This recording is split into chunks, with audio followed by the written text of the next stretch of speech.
La humanidad debe de poner fin a la guerra, antes que la guerra ponga fin a la humanidad. John F. Kennedy.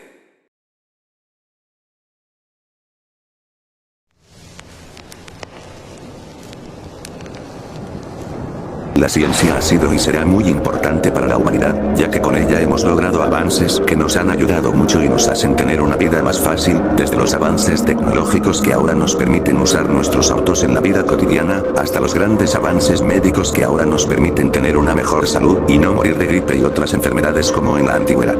Sin embargo, dicen que todo tiene un precio, y con la ciencia no es una excepción. Lamentablemente la ciencia ha avanzado la mayoría de las veces en tiempos de guerra. Y bien dicen que las necesidades impulsan a la gente, y para nuestro mal la humanidad tiene más necesidad de dañar al prójimo más que ayudarlo. Durante las guerras la ciencia ha contribuido al dolor y la miseria que trae la guerra haciendo experimentos en seres humanos, que como lo estarás imaginando querido espectador, fueron hechos en contra de su voluntad, terminando con sus vidas o dejándolos con secuelas irreversibles. Durante la Segunda Guerra Mundial los alemanes experimentaban con prisioneros de guerra en condiciones infernales. Uno de los experimentos realizados era el experimento del agua de mar. Es bien sabido que aunque lleves 2 días sin beber agua y te encuentres en una barca en el medio del océano jamás debes beber agua de mar, puesto que tiene una concentración tan elevada de sal que te puede destrozar los riñones y posteriormente matarte. Los alemanes sabían esto, pero querían ver los efectos de agua de mar en humanos para así poder intentar potabilizar el agua marina. El lugar de los experimentos fue el campo de concentración de Dachau y su duración fue desde julio hasta septiembre de 1944. Ahí los nazis seleccionaron 90 personas y los encerraron a merced del experimento realizado por el Dr. Hans Eppinger. Eppinger los alimentaba, pero les daba agua de mar para beber, haciendo que a las pocas horas los prisioneros estuvieran extremadamente deshidratados agonizando durante horas antes de sucumbir ante el tormento de la deshidratación. Otro experimento realizado por el Tercer Reich fue la esterilización de varias etnias. Es conocido las ideologías de supremacía racial que había en la Alemania de aquel tiempo, así que esto llevó a los experimentos de esterilización llevados a cabo entre marzo de 1941 hasta enero de 1945. Los nazis experimentaron con la esterilización en humanos en campos de concentración como Auschwitz o Ravensbrück. Los experimentos fueron llevados a cabo por el Dr. Karl Klauber. Se calcula que se esterilizaron cerca de 400.000 personas con métodos atroces como los rayos X o la ingesta de drogas. Al final el método que más efectividad tuvo fue el de la exposición a los rayos X. Los prisioneros eran llevados a una habitación y se les solicitaba completar formularios. En ese tiempo sin que lo supieran recibían altas dosis de radiación que los dejaba estériles. Pero los experimentos más crueles llevados a cabo por el Tercer Reich fueron los experimentos de congelación e hipotermia. El estudio de la congelación en humanos se realizó con el objetivo de simular las condiciones que padecían los militares en el frente del este. Gran parte del ejército fallecía a causa de las bajísimas temperaturas, o a causa de patologías asociadas a estas, como la gripe o la pulmonía. El experimento con humanos suponía la base científica para predecir mejor la reacción de los cuerpos ante el frío y poder emplear algunas variables para ser más resistentes a los soldados ante esas condiciones. Las investigaciones fueron comandadas por el Dr. Sigmund Rascher en los campos de Auschwitz, Birkenau y Dachau. En el año 1942, Rascher expuso los resultados en una conferencia. De una parte, mostraba el tiempo necesario para que un cuerpo humano se congelase hasta el fallecimiento, y por otra, se estudiaban métodos de reanimación para estos casos. Los conejillos de indias de estos experimentos inhumanos fueron jóvenes rusos y judíos. Colocaban a cada una de las víctimas en barriles de agua congelada o se les dejaba completamente desnudos a la intemperie sufriendo temperaturas de congelación.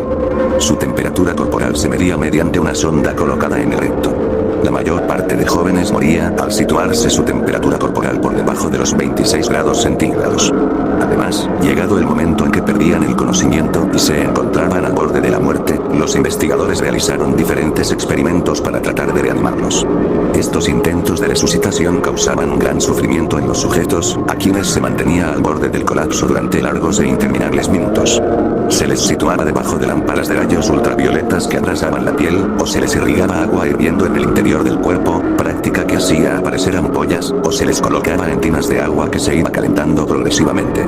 Lo anterior fueron experimentos hechos por el Tercer Reich, pero nadie recuerda el macabro y turbio holocausto perpetrado por los japoneses al otro lado del mundo. Mientras que en Alemania teníamos a los campos de concentración, en Japón teníamos al Escuadrón 731, que no tenía nada que envidiarles a los alemanes. Con ese nombre los doctores y militares nipones conocían el lugar. Se trataba de un centro secreto de investigación y desarrollo de armamento biológico. El centro tiene el infame récord de haber realizado, entre los años de la Segunda Guerra Sino-Japonesa, 1937-1945, terribles experimentos con miles de desdichados prisioneros. Rusos, coreanos, europeos, americanos, españoles, chinos, muchas fueron las nacionalidades que desfilaron por las temibles instalaciones de Harbin. Sin nada que envidiar al peor campo de concentración nazi-soviético, el campo del Escuadrón 731 estudió el empleo de patógenos para su uso en guerra biológica, recurriendo para ello a experimentos médicos con seres humanos. Operaciones quirúrgicas, extirpaciones de miembros y vivisecciones eran lo más normal dentro del escuadrón, y con no poca frecuencia la anestesia brillaba por su ausencia, ya que los doctores japoneses estimaban que podría alterar los resultados obtenidos.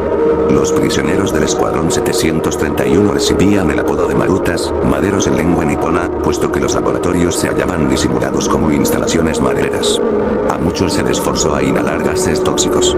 Otros fueron abandonados a su suerte en mitad del frío invierno chino para fijar las fases de congelación. Los científicos japoneses trataron también de precisar qué nivel de sangre podía perder un interno tras amputársele un miembro sano. Algunas víctimas murieron tras la extracción de su hígado o de su cerebro.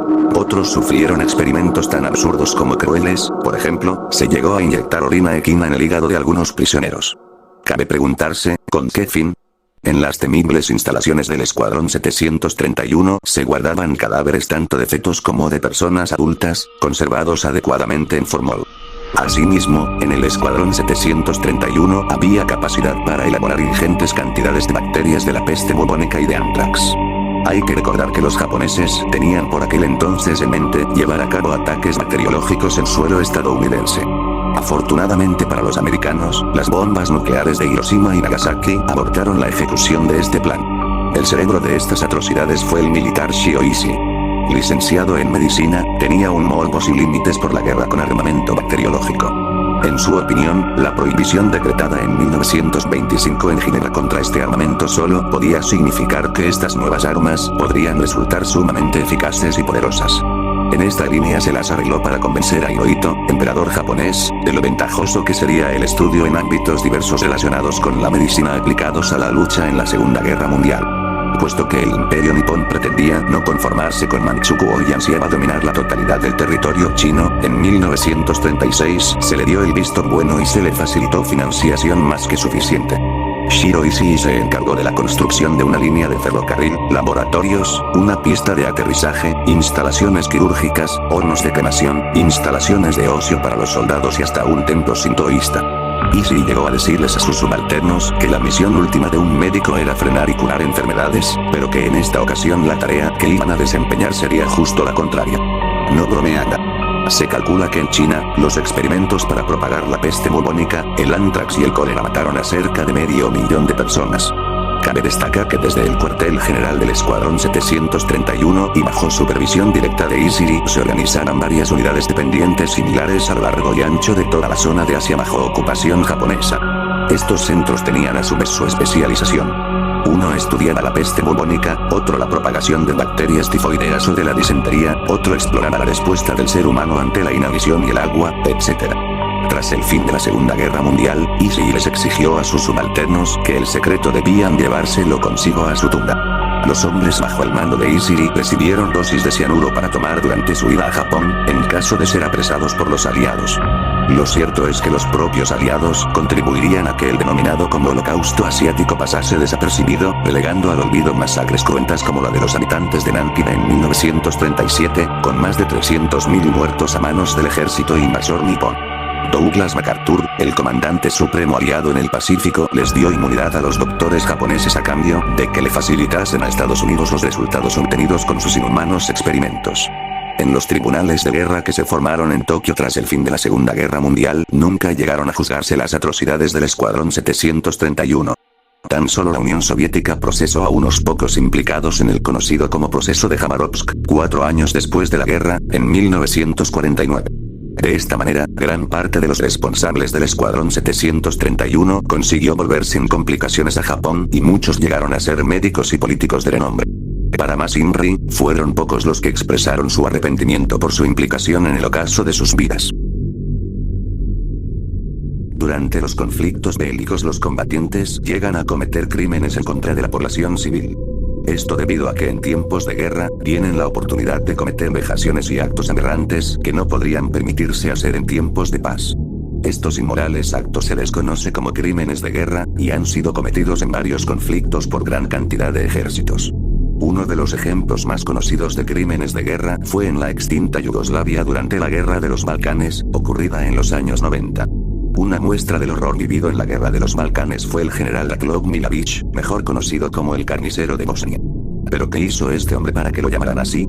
Pues Ratko Mladić fue responsable de la peor masacre en Europa desde la Segunda Guerra Mundial. Y es que al carnicero de Bosnia, como también se le conoce, muchos lo consideran uno de los generales más despiadados de la Guerra de Bosnia.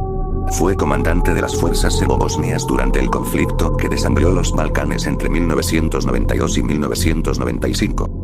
Mladić fue uno de los principales responsables del sitio de 44 meses a la ciudad de Sarajevo, y es recordado ante todo por la masacre de Srebrenica, la peor en Europa desde la Segunda Guerra Mundial. Cerca de 8.000 hombres y niños de la localidad musulmana de Srebrenica fueron separados de sus esposas, hermanas y madres y asesinados a tiros en 1995 por las fuerzas de Mladić. A pesar de ello, el excomandante es visto aún por muchos serbo-bosnios como un patriota y un héroe. Más de 25 años después de la Guerra de Bosnia, todavía divide a los grupos étnicos traumatizados por el conflicto. Junto al ya convicto Radovan Karadzic, ex líder político de los serbo-bosnios, Mladić simboliza la campaña de limpieza étnica conducida en forma implacable contra croatas y bosnios musulmanes. Siendo este el episodio más triste y desgarrador de la Guerra de los Balcanes. Otro crimen de guerra algo desconocido fue la masacre de Nankín. Nankín fue la ciudad china en la que se cometió uno de los actos más turbios de la Segunda Guerra Sino-Japonesa. ¿Pero qué se cometió exactamente en esta ciudad para que se considere lo acontecido ahí un infierno en la tierra? Japón desató toda su ira contra la población china en Nankín en 1937, en el contexto de la Segunda Guerra Sino-Japonesa ocurrida entre 1937 y 1945. Fueron 42 días de horror, en los que se cometieron enormes atrocidades, que Japón intentó silenciar. Hubo violaciones masivas hacia las mujeres chinas, se asesinaron civiles indefensos por mero placer de los soldados japoneses, con los prisioneros eran puestos en filas y se le indicaba a un soldado nipón que decapitara la mayor cantidad de prisioneros posibles, esto para competir y ver quién podía decapitar más. El horror fue tal que se ha llegado a decir que si se unieran las manos de los asesinados en esa masacre, se podría recorrer la distancia que separa Nankín de la ciudad de Hangzhou, a 200 kilómetros de distancia, que sus cuerpos podrían llenar 2.500 vagones de tren, que apilados podrían alcanzar la altura de un edificio de 74 plantas, y que su sangre pesaría 1.200 toneladas. La masacre cometida por el ejército imperial japonés en Nankín es un episodio oscuro y controvertido que costó la vida de entre 100.000 y 300.000 personas. La masacre de Nankín se enmarcó dentro de las políticas con tintes racistas de expansión que Japón impulsó para justificar su imperialismo. Así, se presentaban a la población china como una raza inferior que debía ser gobernada por Japón, y también se inculcaba entre la población nipona la idea de que lo más noble que podía hacerse era morir por el emperador. Bajo esta premisa los japoneses no veían a los chinos como personas, sino que los veían como animales, como seres con los que podían hacer lo que les viniera en gana. Como usaron a las pobres mujeres chinas, como un mero pedazo de carne con el que satisfacerse, o como usaron a los prisioneros como unos simples objetos con los que podían jugar a decapitar sin que nadie les dijera nada, todo esto bajo la protección de su emperador. Siendo este tan solo la punta del iceberg de miles y miles de crímenes que ocurrieron a lo largo de la historia y que nunca tendrán justicia.